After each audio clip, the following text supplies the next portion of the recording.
Is Da Nang, Vietnam still the nicest and cheapest beach town in the world? And what's new in town? How is the lifestyle here nowadays? And have the prices increased? For example, for my $485 dream apartment from last year.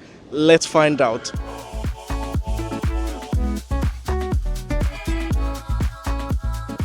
Look at this vibe. People playing volleyball on the beach. A lot of palm trees. It's just so beautiful. And these villas here, they look like a dream, living on the beach and still good area close to everything. But I checked it, it's like $400 per night, so quite expensive, but would be the ultimate dream. And yeah, Muan, the main beach area, is getting quite busy. It's not a problem, it's really good vibe. There's nice to swim. And the water is, by the way, really cold in the beginning of the year, but it's kind of nice, like I kind of love it.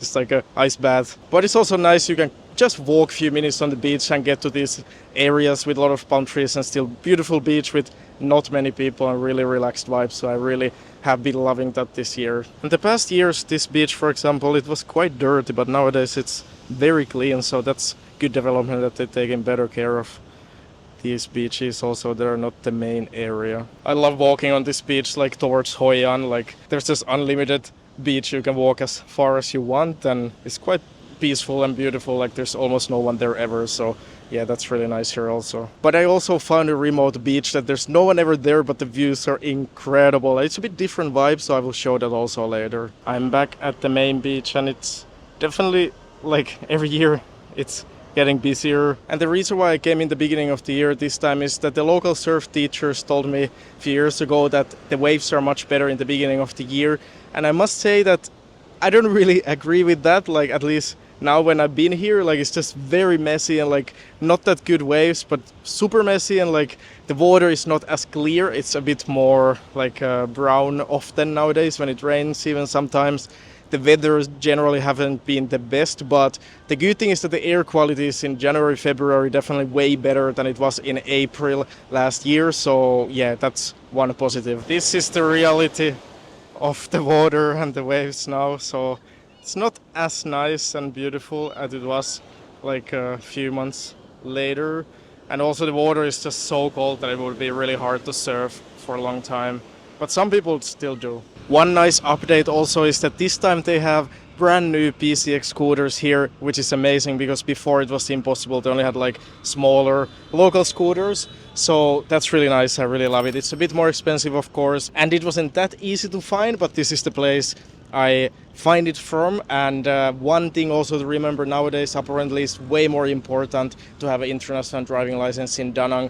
You kind of need the motorbike stamp if you want to rent a proper scooter. If you don't have it, you can still rent like a small 50cc electric bike, so you can still drive a scooter. And yeah, in Muan area you don't necessarily need your own scooter, so it's all good. But yeah, I'm just super happy with this because it's so much more comfortable to drive with a big scooter like this.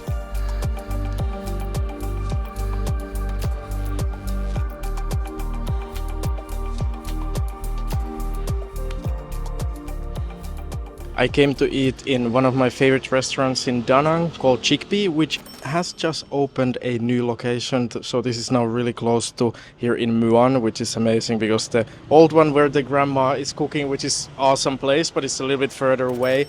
So it's not so convenient, and from here you can also order, so that's really amazing, and the food is just incredible. The grandma food a little bit even better than here, but yeah, I'm just super happy they open this. And generally food is still really affordable in Da Nang, like Vietnam prices, everything is still the same. It's really amazing, the food is really good, and yeah, ordering Grab is so easy and like convenient. So yeah, it's definitely still as amazing as ever, and there's still like already some new restaurants also. The noodle is so good, and the spring rolls here are the best. It's just so fresh and tasty. I really love it. It's amazing. Vietnamese food is so good because it's a bit more like fresh and healthy. I will show the accommodation next, but generally all the prices are still very affordable, so that's one of the best parts about Da Nang still, if you want to live a really amazing lifestyle more affordably than anywhere else in Southeast Asia or pretty much in the world, like for the same quality. And by the way, if you don't want to be alone on your journey, I would recommend joining my new school community called the Nomad Tribe, where you can get access to the group calls, meetups, and a lot of helpful resources like Southeast Asia stays, all the accommodation recommendation and best areas and everything like that in all the destinations I have shown, and also my full Bali guide. And also the community is just an amazing place where you can always ask any questions. You don't need to figure out everything on your own, but you can ask me and the other members. So there's still no paddle in Da Nang, but there is a lot of pickleball courts actually. I didn't realize it, and I just tried it in Phuket, and it's such a good sport. Like, it's so fun.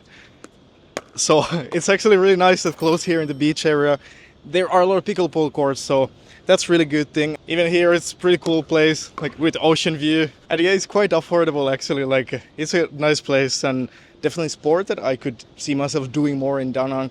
There is one paddle court that is like a little bit further away, like 30 minutes away, in some kind of resort in Hoi An, and I think they are building one now in Da Nang also, so not sure when that's gonna be ready, but yeah, it's a good development for sure that you can play some paddle and pickleball here also. People are so nice in Vietnam. The guy is giving us a lot of tips and coaching a little bit, even if it's not, we don't pay for coaching, it's just for the court.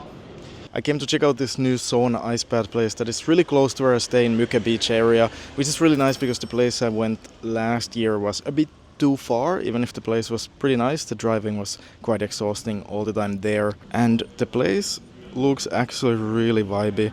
It's quite nice design. They have basically 2 ice baths and steam sauna and normal sauna. And there's also a pretty nice looking rooftop. During the day this would be a nice spot to chill and get some sun.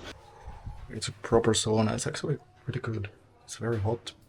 So that's good, because in the last place from last year, infrared sauna for a Finnish person like me, didn't really like it. Let's try, okay? Should be easy. It's just an ice bath. This place is actually really nice, but it's a bit expensive. Like, for ice bath and sauna it's quite optimal, not too busy, but it's like almost $20 for one time.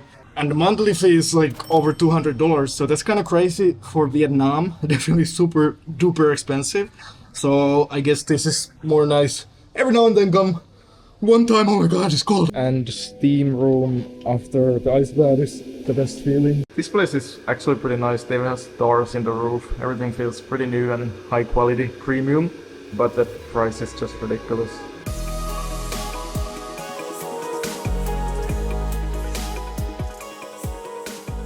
Okay, I'm back here in my apartment building, and before diving into the price update for accommodation, I just wanted to quickly mention about the one thing that is also very nice about the digital nomad lifestyle, and that is the possibility and opportunity to optimize your taxes. And if you are from the US, SavvyNomad, the sponsor of this video, can help you with that. If you are a US citizen traveling the world, you are probably overpaying big time. But what if you could legally keep up to 22% more of your income by eliminating state taxes while staying compliant with US laws? That's exactly what SavvyNomad helps you with. They make it easy to establish Florida as your tax domicile, a no-tax state, so you can keep more of what you earn while staying fully compliant. They handle everything: filling the forms, setting up a legal address, helping you get a Florida driving license, and making sure your banking and legal needs are covered. It's streamlined, hassle-free, and trusted by nomads worldwide. With heaps of 5-star reviews, it's clear that SavvyNomad delivers real results. So if you are tired of overpaying taxes while living your dream life abroad, click the first link in the description and use my promo code Joose for $60 off. But yeah, I'm still so in love with my apartment building. The rooftop view is just so beautiful, and the sunsets have been incredible, and it's just so nice to be able to watch it every day straight from the rooftop without going anywhere. There are some construction though close by, like really big one here, and generally, yeah, the development, it's definitely speeding up a little bit, but still not too bad at all. And my apartment is as nice as ever. Of course, it's my dream apartment. It's so comfortable, everything is perfect. I'm in 5th floor this time, so actually the view is even nicer with some ocean view and city view, and it's more quiet here because there's like, yeah, it's further from the road, which was already quite quiet. But the Wi-Fi hasn't been the fastest, and also mobile data not so fast. So that's definitely a bit of a negative about Da Nang. Even if there's co-working spaces and like cafes with very fast Wi-Fi, it's a bit annoying that home it's not the fastest usually, and mobile data, like It's not a big deal for me because I don't need crazy fast internet that often, but just a slight inconvenience. And the price of this place basically went from last year being less than $500, which was like incredible deal because it's kind of perfect place, to now being like $700, even more than $800 per month, and it's probably now even more. And yeah, if you check here the prices on Airbnb, there's still so many places that are so affordable, but still they're nice in good areas. Like this one, $344 per month, like that's crazy. Looks very nice. The options are still quite unlimited with like even like very affordable places. Straight on Airbnb for short-term stays, like for a month or two. Of course, if you stay long-term, you can find even more affordable options. So yeah, just like even quickly checking, like there's so many nice options for affordable prices. And definitely if you do a little bit more digging of like trying to find the best places and asking for deals and like finding the good deals, definitely can be still incredibly cheap, as it always has been for the accommodation.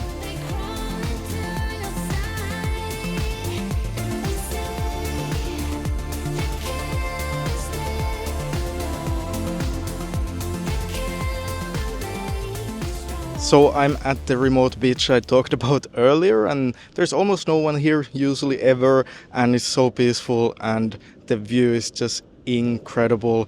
It's so beautiful.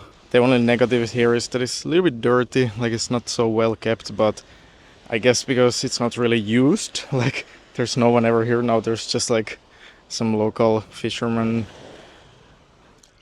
Ooh, the water is so cold. It's kind of like magical feeling here, like it's kind of like a lake or like ice bath in the nature this time of the year.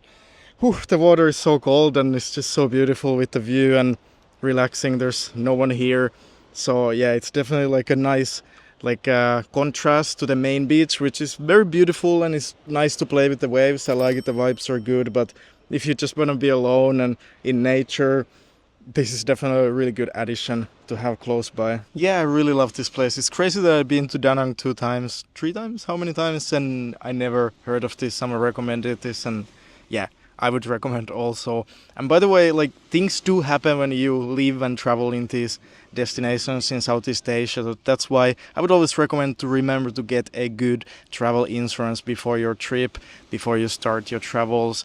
And the one I have been using for years and would recommend is linked in the description, so go check it out if you don't have one yet. We came to the Dragon Bridge and the night market next to it because this is definitely the place to be on the weekends. And yeah, by the way, this time of the year you definitely need a jacket. I haven't wear a jacket and long pants in like years, but here it's freezing, especially when you drive a scooter in January, February. It still doesn't feel very tropical. They still have all the Chinese New Year's decorations here. It was actually like pretty cool. I was here for the Chinese New Year's and cool fireworks and a lot of people, good vibes. It was pretty amazing. And also a few days after, I went to check out all the main like tourist places like Hoi An and also Bana Hills. Again, I done it a few years ago and it was cool, it was nice, but very touristy, very crowded. So I would say that those two places, they are really nice if you've never been to them to experience, but they are as touristy as it's not really nice to go there again like many times, even if they're cool places. So definitely not like a place to go again and again, but for one time to experience, it's nice. We got some fried banana, it's my favorite in the market. Looks delicious. The market is actually pretty cool, like there's a lot of different food options and things to buy. It's so busy though, I told you it's the place to be on the weekends. Now we go to the food part. It's actually pretty cool food market, it's more local vibe and there's a lot of different foods you can try, Vietnamese style and seafood and different snacks and drinks, like there's a lot here. Cheers. Woo!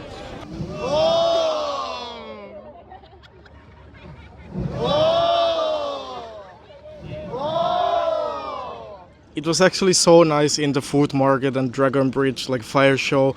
The vibe is just so good in Da Nang. It's still like most of the people here are Vietnamese, so it's really like local vibe, which is really amazing. Like in Muan Beach area is such a good place for digital nomads and expats and like foreigners. Everything works perfectly, but also the city is just like very local. So you can like, when you go anywhere else than in Muan, it's very local. You're one of the only foreigners there. So that's what I really love about Da Nang also, like it's just such a different vibe. And when I arrived, by the way, like I remember so quickly like why I love Da Nang so much. Like it's just so easy with Grab to come from the airport to the hotel area, and it's just like $3 from the Grab pickup point, and like everything just works so seamlessly. Life is easy in Da Nang, and that's definitely like the price is the cheapest, everything works, it's really convenient and local vibe and has so much to offer. So it's really definitely still the cheapest and nicest city to live in, I would say, if you come the right time of the year, because yeah, definitely the rainy season. I met some people who stayed here long term, and they say that they didn't really mind the rainy season and when it's really cold and rainy, but yeah, I think I would mind. So just keep that in mind. The best time to come is like February, March, April, usually maybe even May. So yeah, value for money, you can't really beat Da Nang. It's really amazing, but it's of course very different vibe than in Bali or in Thailand. So it's kind of like some people like this better, some people like something else better. So yeah, everything is objective, but hope you get value out of this video. Join the Nomad tribe and see you next week.